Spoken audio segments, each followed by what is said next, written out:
Nung nakaraan, napagplanuhan namin ng aking kaibigan na tutuklasin at lilibutin ang bayan ng Negros mula sa karagatan, kapatagan at kabundukan gamit lang ang dalawang motor na ito. And this is Quick Spot. Kadalasan sa aming biyahe, wala kaming destinasyon, kaya samahan nyo kami sa aming paglalakbay. Day 1. Ito kami ngayon nag-prepare ng gamit para sa aming first ever video na gagawin. Kasama ko si Choy Choy. Siya ay talentadong tarantado. At saka si Awi, the Destroyer. At saka si Jomer, may salamin na, pero blurred pa rin.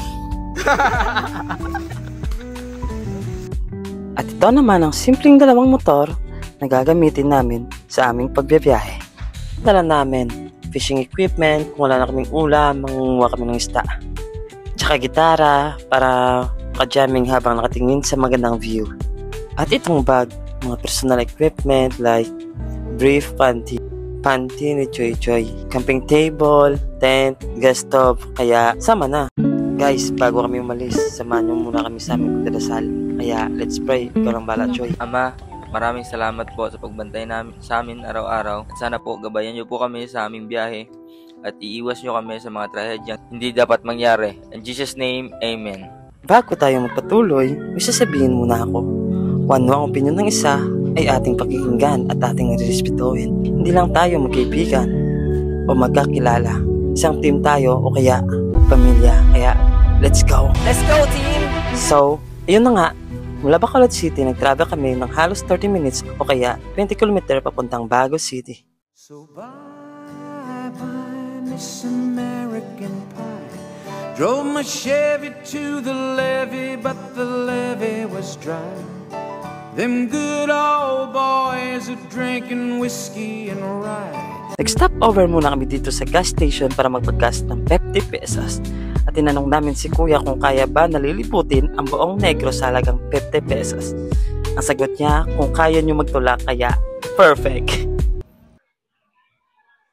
Mic test.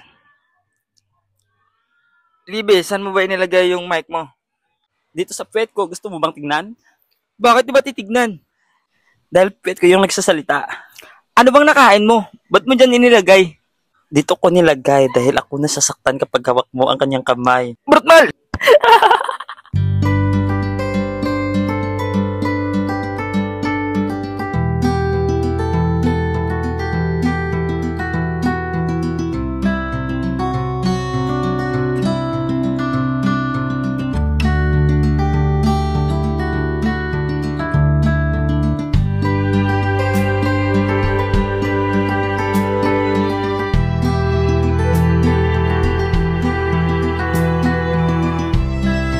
Choy, baka mahulog ka dyan. Kumapit ka ng maigi.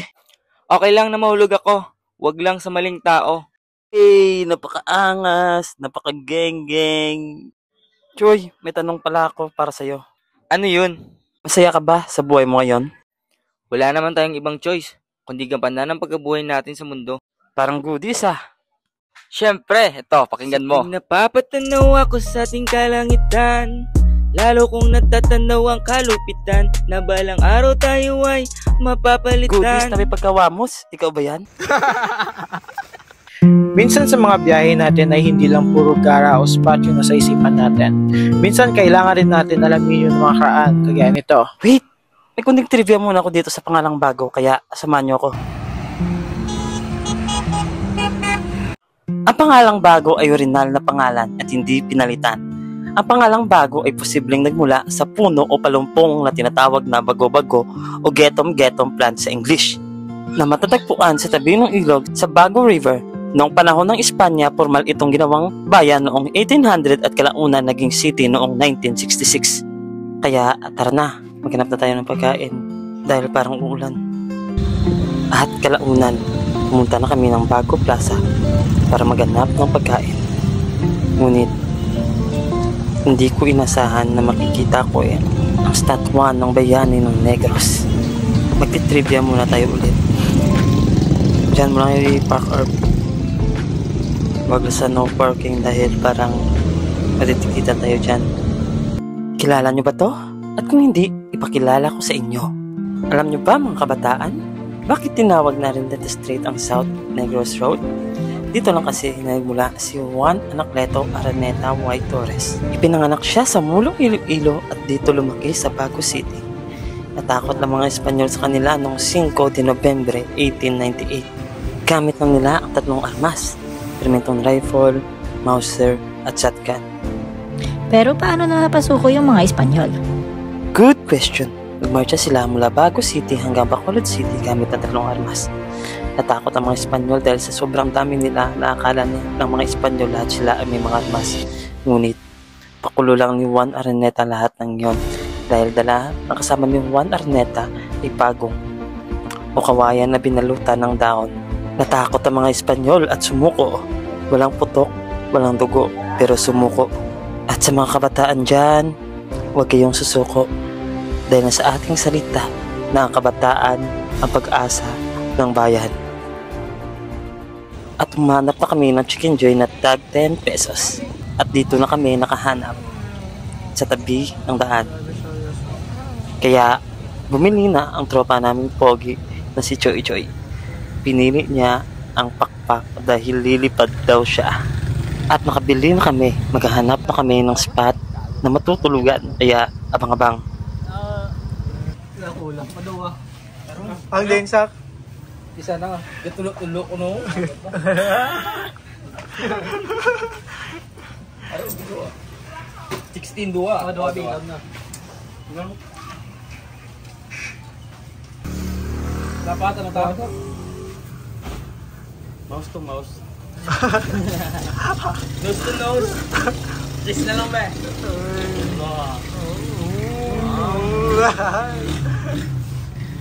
Napin no? Mahumok. Tag na meet niya. Ari na ka mo. Gano'n yung storman. Kari na ka mo. Happy birthday.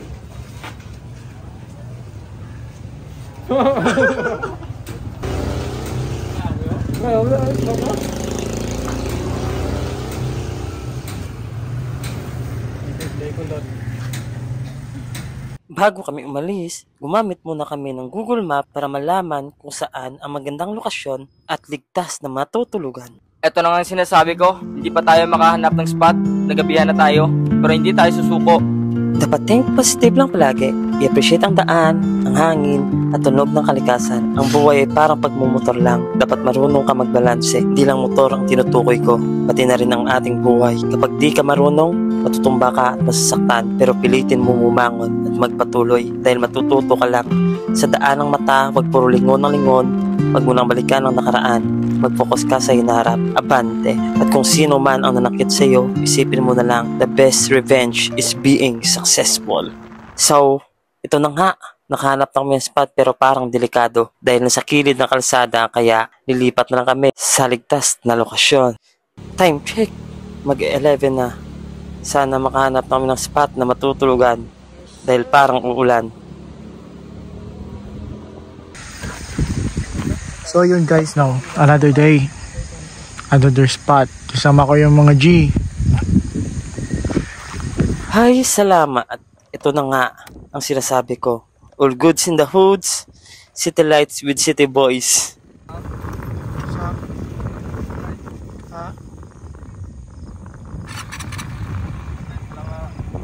Spiyak sa ano? Guys. Yo, Lep! Wala naman talagang perpektong nilalang na nabubuhay sa mundo. Minsan, kung sino pa ang hindi magkasundo, sila pala ang kailangan magtulungan. Makukuha lang nila ang inasam na tagumpay kung matutunan nilang tulungan ng isa't isa. Diyan na papasok ang tinatawag na kaibigan. Kaya, huwag mong sirain ang tiwala ng iyong kaibigan. Dahil kayo din ang sasama kapag naging matagumpay na.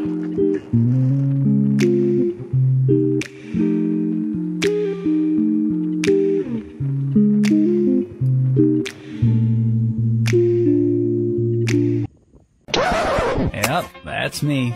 You're probably wondering how I ended up in this situation.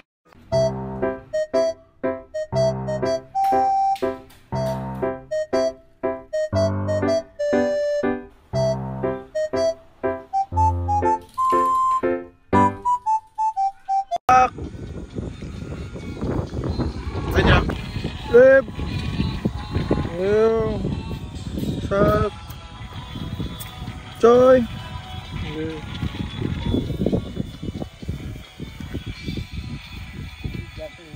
At sa hindi inaasahang pangyayari, bumuhos ang lakas ng Basa-basa ulan. ka na, bro. Yeah. Lip. Lip. Kamusta ka da? Sobrang init na, kailangan ko ng ice. Basa, oh. Ay, sorry, sak.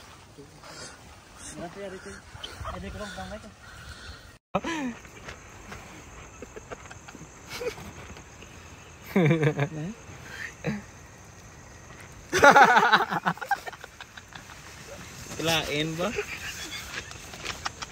Delikado.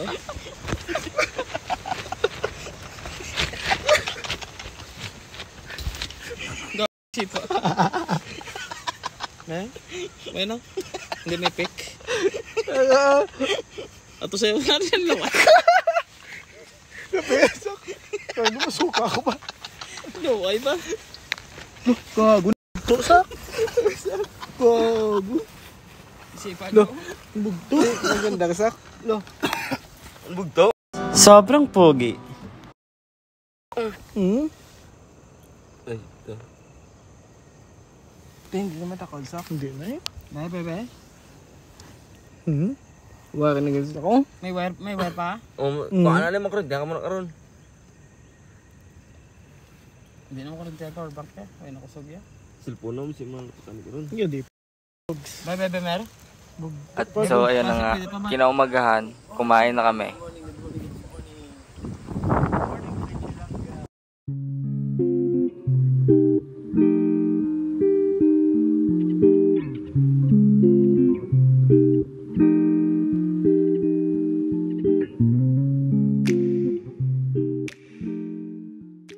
Pretty little Choy Choy.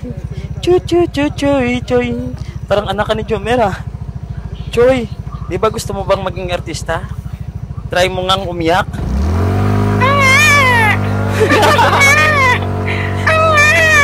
Parang pusa. yung magandang iyak lang. yung baby. Yung tatay.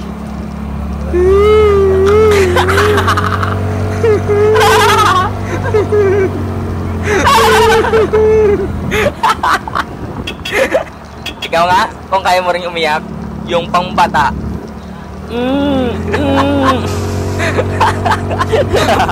Pang matanda.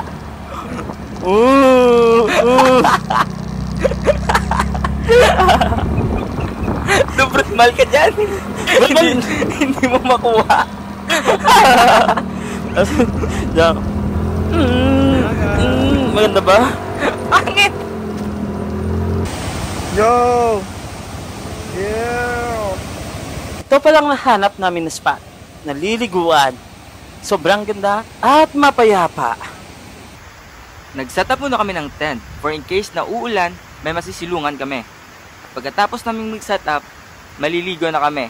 At i-enjoy lang natin tong araw na to at gawing memorable ang ating pag-spot dito.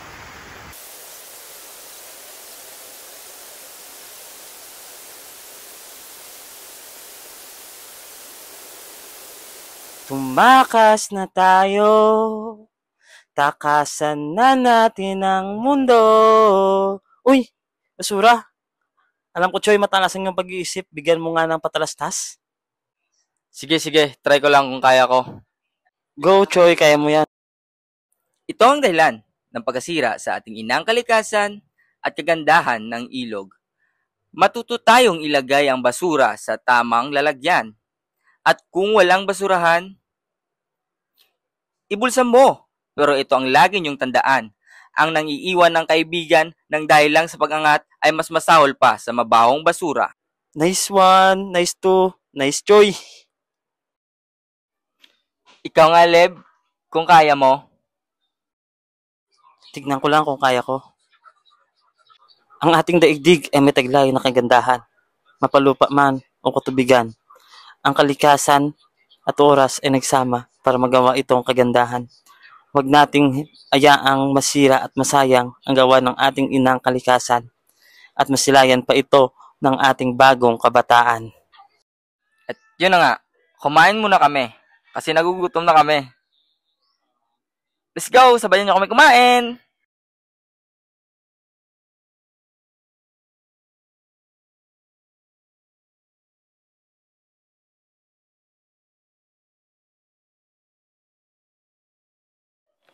At pagkatapos namin kumain, naligo na kami.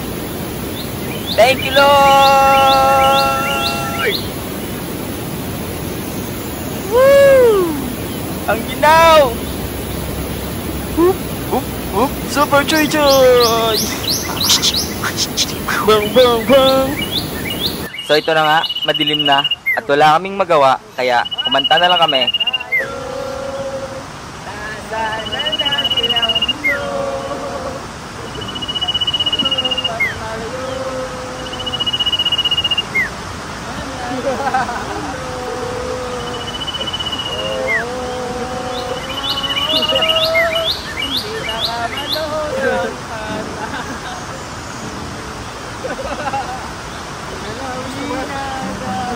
Pagkatapos namin kumanta, tinanong ko sila kung ano ang mga pangarap nila. May tanong ako sa inyo. Kung ano ba ang dream nyo? Choy Choy, anong dream mo? Ako, gusto ko maging asyendero. Ako, simpleng tao. Ako naman, gusto ko naman magnegosyo ng kapihan dito sa Bacolod para marami naman ang tao makapunta at makakilala sa amin at makatulong rin sa ibang tao kung magiging asesento yung aming kapihan. Sobrang ganda ng mga pangarap nyo. Nakaka-inspire. May gusto lang akong sabihin. Ilabas nyo ang inyong potensyal. Alam nyo ba kung saan ang pinakamayaman sa buong mundo? Hindi Dubai, hindi Amerika, kundi tinatawag na kalsada. Mayaman sa pakikisama, mayaman sa pagkukumbaba, pero hindi mayaman sa pera.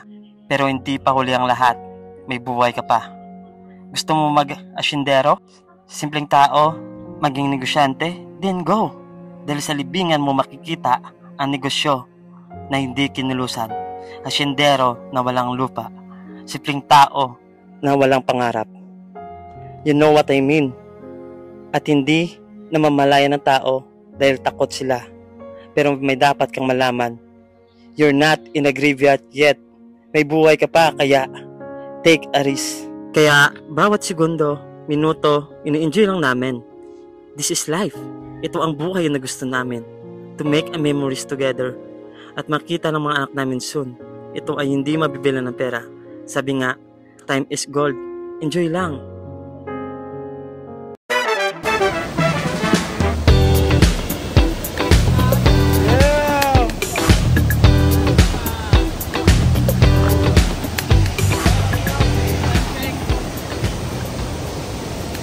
Then 34. Next spot. Next spot. Let's go.